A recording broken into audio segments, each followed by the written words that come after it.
La gloire qu'il avait saisie et qui émanait de lui le remplissait, le transfigurait. C'était la gloire de sa personnalité, comblant absolument Dieu. Car où vous regardiez, quoi que vous regardiez dans la Bible, la satisfaction de Dieu est toujours en relation avec la gloire. Là où vous voyez un état de choses qui satisfait Dieu, vous y trouverez la gloire. La gloire qui remplit et qui émane.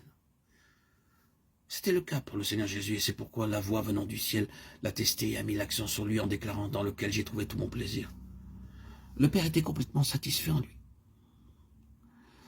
La première chose à noter à propos de cela, et c'est bien sûr d'une telle aide et si encourageant, c'est que l'apôtre termine par cette déclaration, comme par l'Esprit qui est le Seigneur.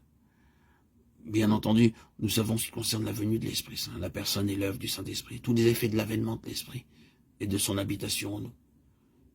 Mais reconnaissons comme étant au-dessus de tout cela que le travail inclusif de l'Esprit Saint, dans toutes ses activités multiples, consiste à reproduire le Seigneur Jésus dans une personne.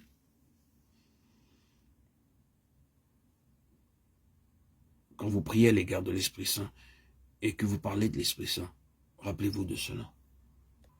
L'objectif suprême de l'Esprit Saint est de reproduire le Seigneur Jésus, son caractère, sa personnalité et son humanité parfaite dans un peuple.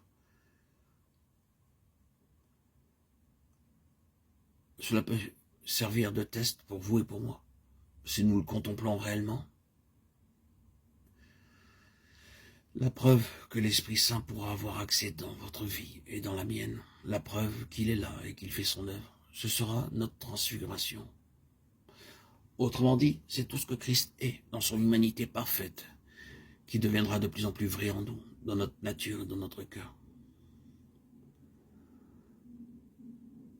Le véritable test d'une vie gouvernée par l'Esprit, c'est l'accroissement progressif du caractère de Christ dans nos vies. Si nous nous rencontrons l'un ou l'autre comme des femmes et des hommes réellement gouvernés par l'Esprit, ce que nous devons rencontrer dans l'un ou dans l'autre, c'est le Seigneur Jésus. Et cela ne doit pas être aujourd'hui seulement, ni durant une certaine période de nos vies, mais toujours en constante progression. La liberté que pour avoir le Saint-Esprit de travailler en nous sera le test et la confirmation de sa présence. Voyez ce que l'apôtre dit ici. Où est l'Esprit du Seigneur? Il y a la liberté, de Corinthiens 3,17. Il fait bien sûr une comparaison en contraste avec l'ancienne dispensation de la loi. Moïse contraint, vous devez ou vous ne devez pas. Cela parle d'esclavage, de servitude, de limitation, de suppression, de répression, d'un anxieux et irritable effort. Maintenant, tout cela est mis de côté. L'Esprit est venu et il a sa méthode.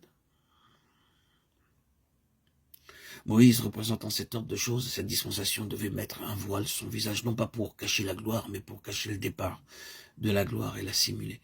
Car ce fut la dispensation de la simulation et de l'extériorisation. C'était ce que le Seigneur Jésus reprochait aux scribes et aux pharisiens. Il les appelait hypocrites, ce qui signifie simuler quelque chose qui n'est pas vrai, car il mettait l'accent sur tout ce qui était extérieur.